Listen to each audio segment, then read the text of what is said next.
You wake up tomorrow morning, your alarm rings, your phone says 7 a.m., but outside your window, something impossible has happened. The sky is black. Not a storm, not an eclipse, the sun is gone. At first, you think it is a mistake, a strange weather event, a scientific problem someone will fix before lunch. Then your phone starts filling with warnings. Flights are grounded, power companies are struggling, scientists are telling everyone to remain calm, but nobody can answer the question everyone is thinking. How long do we have? Because the sun is not just a light in the sky, it is the engine powering almost everything you know. Your food, your weather, your energy, your entire civilization. And now, for the first time in human history, the clock is running. The first 72 hours after the sun disappears will decide what happens next. And the scariest part? The first thing that kills people won't be the cold, it will be panic. For the first few hours, almost nothing happens, and that's what makes it terrifying. Your house still has electricity, your phone still has signal, your fridge still works, cars still move, people still go outside looking for answers. Because Earth does not instantly freeze the moment the sun disappears. Space is enormous. The sunlight already traveling toward Earth keeps arriving for a short time. The planet has a delay before the nightmare begins. But then, people look outside and they notice something impossible.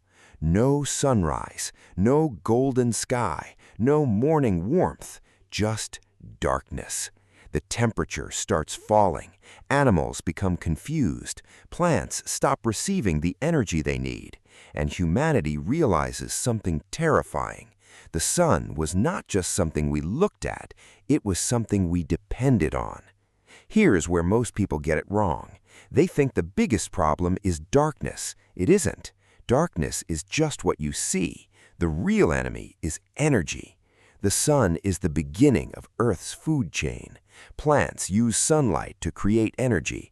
Animals eat plants. Humans eat both. Remove sunlight, and you don't just lose a bright sky, you break the foundation of life. The first 24 hours would not be about starvation. It would be about survival decisions. People would rush to stores. Batteries disappear. Generators disappear. Emergency supplies vanish. Everyone suddenly becomes interested in preparation.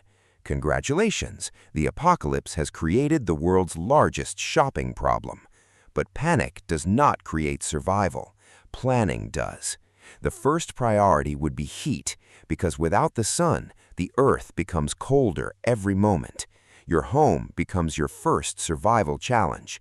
The goal is not creating unlimited warmth. The goal is keeping the warmth you already have.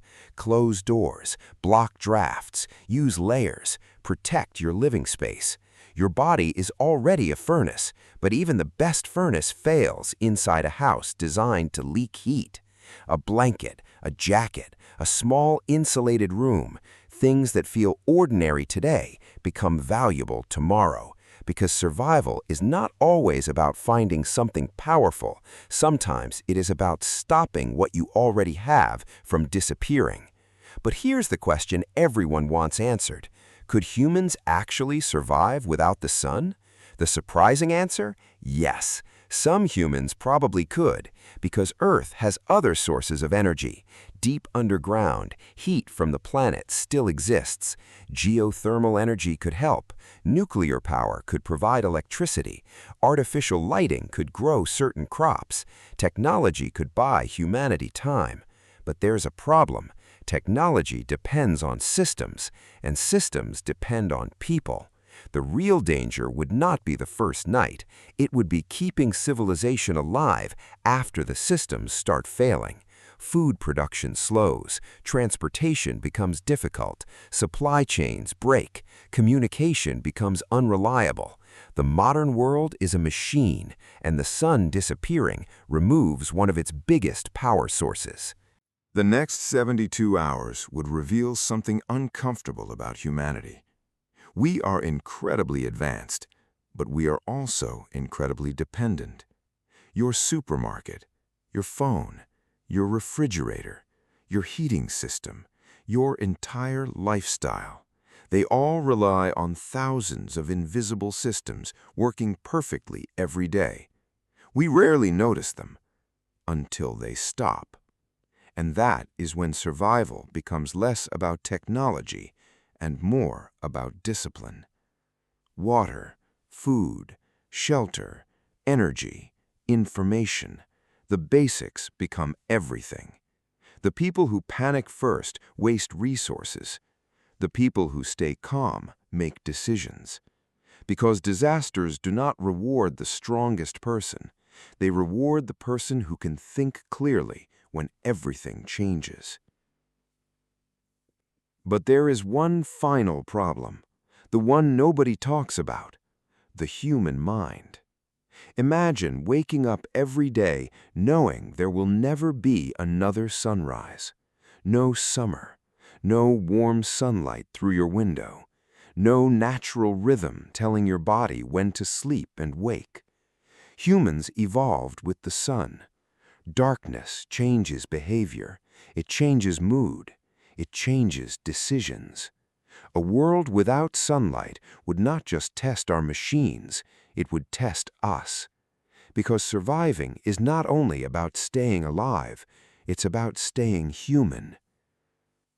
So what happens if the sun disappears? The first day? Confusion. The first week? Adaptation. The first year? A fight to rebuild. Humanity would not vanish instantly, but the world we know would. The things we ignore today would become priceless. A warm room, a working battery, a clean source of water, a functioning food system. The sun, the thing we see every day but never appreciate. Because survival teaches one brutal lesson: the things that keep us alive are usually the things we notice the least. And if the sun ever disappeared, the people who survived would not be the ones who knew had no fear. They would be the ones who knew what to do next. If you enjoyed this survival scenario, leave a like and subscribe for more realistic what-if survival stories. Then tell us in the comments what we should explore next. Your idea could become the next survival sketch.